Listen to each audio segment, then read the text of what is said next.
Talk, The Source 96.3 FM and 1370 AM. Ocala's information station, 1370 WOCA. Ocala!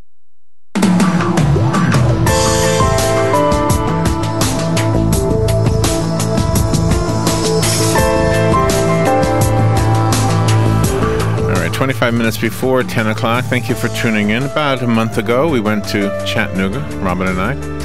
We went to a conference up there, the conference of the National Association of Campus Activities, which means that we were among a lot of college-age kids, right? Mm-hmm. And what we were there for was to try to introduce ourselves for what we do with our entertainment stuff, and you know, get some gigs, get some work, sell ourselves, in other words. So as we are considered baby boomers, right? Mm-hmm. And so earlier on in our lives, the baby boomers, us, to get those same gigs, we would pick up the phone and say, hey, this is what we do. Mm-hmm. Any interest? Yeah, send me something. Okay, so then you send them something through real mail, wait about 2 weeks, call them back. Did you get it? Yeah, we'd like you. Okay, we're hired. Boom. Right? So now in the new world, you say, well, what do you do now? What do you do? Do you use email? Do you use Twitter? What do you use? And what's the best thing? It seems like all the kids don't like real mail. They like texting and all that stuff, right? So we go there, and that's what they're basically talking about. They're talking about tweeting and texting and emailing. And okay, so this is the new world. So this is good because phone calls can be expensive. But in today's world, phone calls aren't as expensive as they were when we were younger. I mean, if you think about it, phone calls were way expensive, long-distance calls back then. Oh, yeah. Very expensive. All right. Well, guess what still works, though, what we've discovered? The phone call. Yeah. You still phone somebody up and tell them, hey, this is what we do. Of course, we don't send any packages through the mail, so that was a big savings. Mm-hmm. We still use email for that. But it's an interesting maybe hybrid of the old way of doing things mixed with what we thought was the new way. Maybe we just thought wrong. I have some and because of that, I have some very kind of selfish reasons for wanting to talk to Rick Jones. Mm-hmm. Because he's going to teach me how to use the new world. Rick Jones is an expert on marketing communications. That's why I want to hear from him. He's a corporate event marketing expert.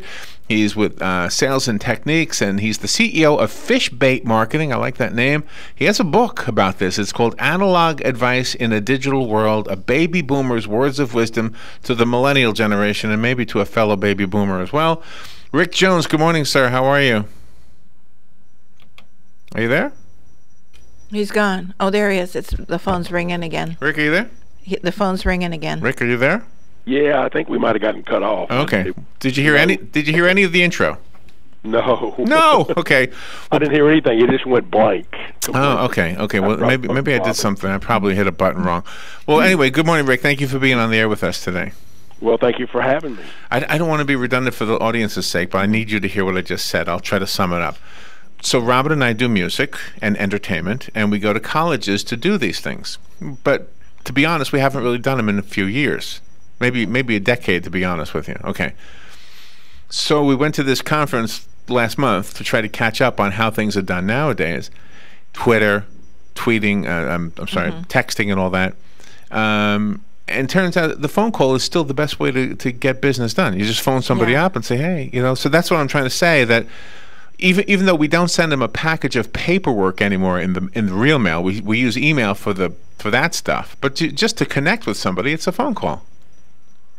Yeah, they don't tend to do that very much. It's interesting how I've seen some studies where two roommates will be talking to each other by text when they're sitting across the room from each other. Oh my gosh! Oh really? That is crazy. Oh, yeah. So is that it? Is it texting? I mean, is that the secret to marketing, using texting? And I feel like it's intrusive if I text somebody I don't know. Well, you know, I'm not sure that it's the best way, but it is a way. This is just a different beast, I think. They communicate differently than other groups have before. They clearly look for their peer group and the internet to give them more information than they do for maybe older people. But I have found today that the millennial generation that I try to sell to or promote to is very slow to get back to you. Okay. Well, that's good news. Yeah. Actually, it's good news because nobody got back to us except for one. We got one. Yeah. So let me ask you this: are websites necessary anymore, or do we do something different than a website? Well, I think that's a very broad question. One of the things we need to remember is while the millennial generation is the largest in population and is kind of the future of our country, they're just one segment.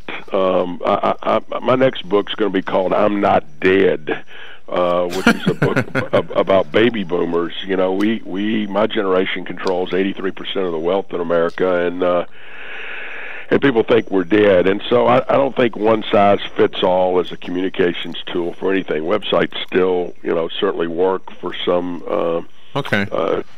places. But for millennials, I think you're going to look to reach them through, Snapchat or all kinds of different social and digital media components. My children are both millennials, and they seem to get all their information from YouTube today, and instead of from the news. My son is a big college basketball fan, but he never watches TV. He watches it all, from some other device. Communications, knowing where those ears and eyes are, I think it's going to be critical if you're going to market them. I like your statement that you're urging millennials to never be mediocre. Oh, I love that too. Yeah. Well, I really do believe right now that there is a little bit of a woe is me mentality going on with that age group. And I understand it when you have big student loan debt, when you don't have as many job opportunities maybe as other generations have had, when you may still be living in the basement at age 28 of your parents' home. There is some concern for whether they're going to be able to prosper and have a better life than maybe their parents had. I'm very bullish about this group. What has happened this week on the colleges and universities, on one hand, is it's been a little disappointing, and on the other hand, I'm very proud that this is a colorblind generation. I mean, they really are colorblind.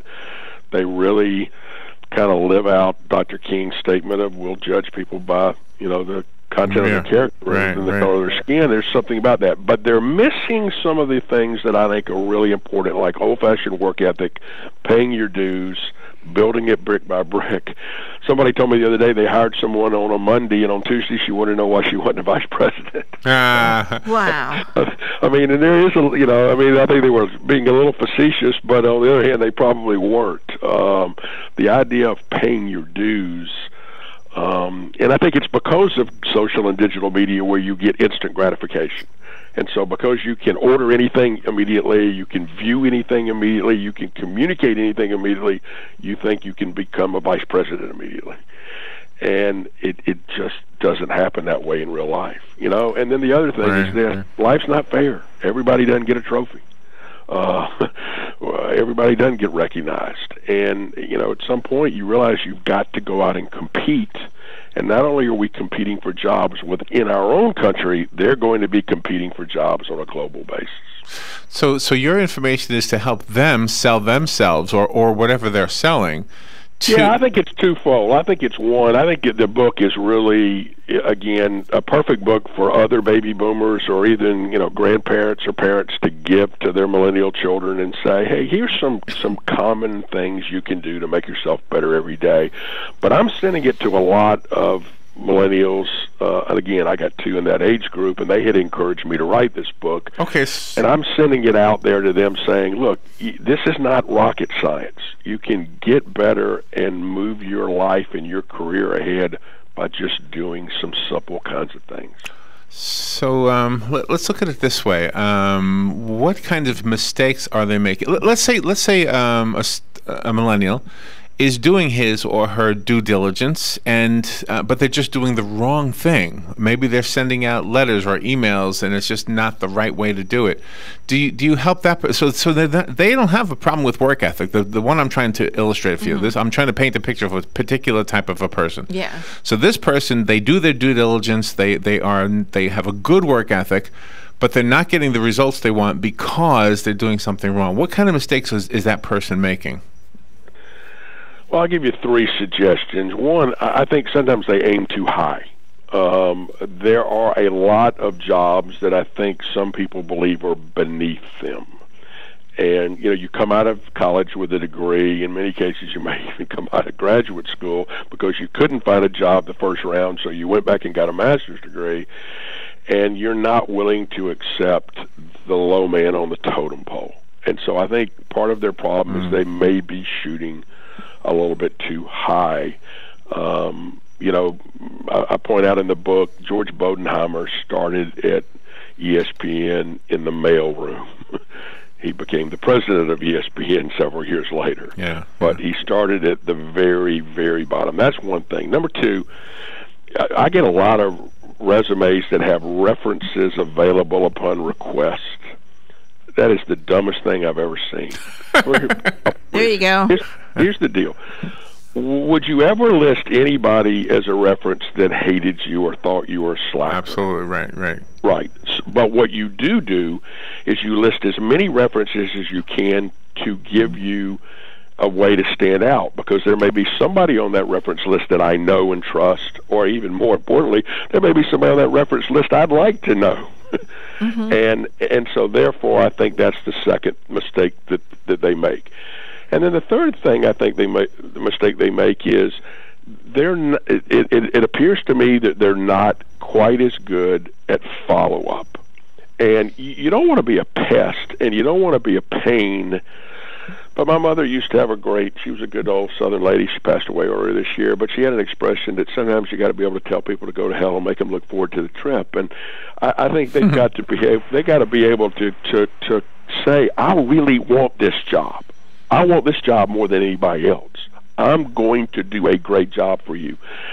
And, if you continue to say that and continue to hang around and continue to reach out, then sometimes good things happen. It's all hire real. when they're ready to hire, but they hire people that they know and they can get to immediately. And I think sometimes millennials give up a little too quickly. So all of that sounds like advice I would have heard when I was a kid, and it all makes sense to me. And I'm just wondering if there's a difference in how we get that information to the recipient of the information. Does that make a difference? So let's I think that's a great question. Again, if you look back to our generation, I had great mentors. First, I had great parents, great family members, extended family, the village concept. We grew up in a small town, and we had a lot of people that influenced us. Then I was very blessed with mentors along the way that were older that I asked for information. This group tends to look to their own peer group. So it would be really interesting if someone within their peer group became the champion of the communications to them.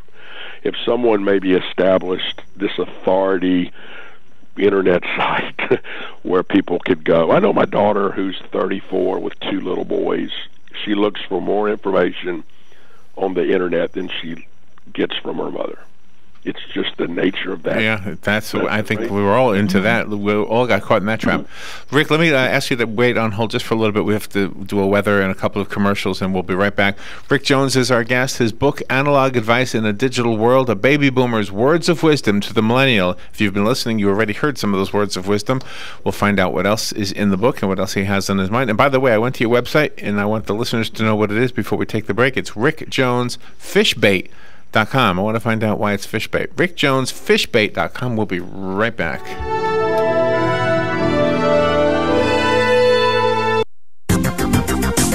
The weather is brought to you by myfwc.com. Safe boating is no accident. Today will turn out mostly sunny with a high between 80 and 84. It clear to partly cloudy tonight, lows ranging from the 50s in some interior locations to about 67 at the beaches. Mostly sunny tomorrow, breezy and quite nice with highs in the 70s to near 80. Sunday, a partly sunny day and rather breezy, high 76 to 80. From the Florida Weather Center, I'm meteorologist Joe Lundberg. Central Florida Eye Institute is the area's leader in laser vision correction. From high-definition refraction surgery and LASIK vision correction to custom cataract, glaucoma, and diabetic treatment, you can count on Dr. Crowley and his effective, friendly staff to provide you with the quality care you deserve. Call 352-237-8400 for an appointment or more information. That number again is 352-237-8400. Looking forward to service your vision needs.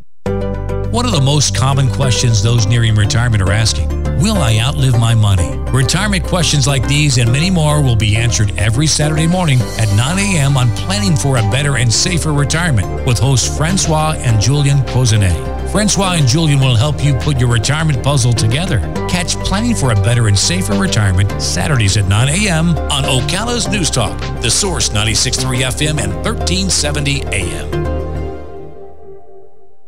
Have you heard of Hyperdirectory? When looking for local businesses, go to hyper.directory. No need for www, no need for .com, just hyper.directory. Connecting customers to local companies when it matters most. Hyperdirectory is your local business directory partnered with the Ocala Chamber and Economic Partnership to bring you trusted local businesses. Keeping Ocala local. Use hyper.directory. No www, not even .com, just hyper.directory. Connecting customers to businesses when it matters most. Here's what you may have missed on the John Tesh Radio Show. There's nothing we can do to make a long commute shorter or to make traffic move faster, but long and stressful commutes are linked with job burnout, so more strained relationship at home. Drink more green tea. I do every day. It contains an antioxidant called EGCG, which keeps the germs that cause the flu and pneumonia from entering our system. People seated in tall chairs earmarked more money to go to savings and spent more frugally. Intelligence for your life on the John Tesh Radio Show. Don't miss this stuff. Don't get caught without your daily source of senior deals. Pick up your copy of the Senior Voice newspaper. It's your source for schedule and events tailored to seniors, with information you need, like a list of free events in the area. We even have Tom's Picks, a free referral for people who are looking for a company to do work for them. Tom's Picks will refer the company to you that fits your needs, and all we ask in return is that you tell them where you heard about them. For more information, call Tom's Picks, 352-804-1223. And pick up your copy of the Senior's Voice at most any business up and down the 200 corridor. Now read Ocala Downtown newspaper online. 8 minutes before 10 o'clock. Thank you for tuning in. Gosh, the morning is going so fast. Rick Jones is on the phone. He's the author of the book Analog Advice in a Digital World. Go to his website, rickjonesfishbait.com. Rick, where does the fish bait come from? Are you a fisherman? Well, I am a fisherman. I live on an island off the coast of Charleston, South Carolina, and Fishbait is the name of my agency, and the agency actually is in the college sports and country music sponsorship space. We represent the Atlantic Coast Conference, and we represent entities like the Country Music Association and find them corporate partners. But the term Fishbait comes from two things. One, you got to fish or cut bait. You gotta be able to actually walk the talk instead of just talking the talk. But secondly, it comes from the term you got to bait the hook to suit the fish and not the fisherman. And so that's I love that. Yeah. Yeah. In many cases, businesses are not about you; it's about your customers. And I think that's lessons for millennials too. As much as they want it to be about them, it's going to have to be about others, their ability to serve others and provide value to others. And then when they do that, they're going to provide value for themselves. There are two conflicting perspectives going on now about millennials. They're being told that they need to take responsibility for themselves, for their student loans, because they know when they go to college, they apply for student loans, they know they're going to have to pay it back. And then all of a sudden you've got the U.S. government coming on board saying, oh, no, don't worry about those student loans. We're going to, just get rid of them for you. I mean, what kind of a work ethic does that tell the up-and-coming students? Well, Robin, you make a really an amazing point there that I think is maybe the single biggest difference for this generation in aggregate, and that is I think this generation really is looking for institutional solutions. And I think the reason they're looking for it is because it's being reinforced. Oh, you have a problem with the president at the University of Missouri? No problem. We'll get rid of that president. Oh, you want your student loans forgiven? Oh, we'll forgive those student loans. You're right. I mean, and they're hearing that. And in many cases, I think certain political parties buy votes that way. If you can give you everything for free, why wouldn't you continue to vote for them? Yeah. But that's not real life. I mean, you know, what was the Margaret Thatcher line? If the problem with socialism is sooner or later you run out of other people's money. This generation's got to take responsibility for themselves, and they're enormous. I mean, the number one birthday in America is 25. There are more 25-year-olds in America today than any other age group. And I think number 2 is 26 and number 3 is 24. So they're a monster group economically, size-wise. And the future of our country is going to be in their hands probably a lot sooner than we think. And looking for institutional solutions, I think, is the wrong approach. I'm a big believer. Oh yeah, you're preaching to the choir. Yeah, I mean, it's kind of the subject matter that comes up here more often than you might realize. I mean, we are a conservative station primarily. I mean, Robin and I try to be open-minded about things, but that message that you just delivered is one that is echoed over and over and over again, not just by us, but by other hosts as well, both local and the national hosts. So I wanted to ask you this. When a millennial is looking for a job, the eventual job that person will get will either be producing something or selling something, or both in some cases. If you get the job and your job is to produce something, then you don't have to sell as much as your counterpart who is selling stuff has to do. So that person needs sales skills beyond just selling him or herself as a potential employee. I mean, they've got to sell whatever it is they're hired to sell. Right? Yeah, no question. And I think that's where you've got to have competence in understanding the product or service that you want. You've got to become, in many ways, a specialist. You know, I find that we still have, and I bet if you tracked, and I don't know this for a fact, but I would bet like your steak dinner, if you tracked the amount of guaranteed student loans that are owed that are coming out of students getting liberal arts degrees, it would be staggering. It would be staggering.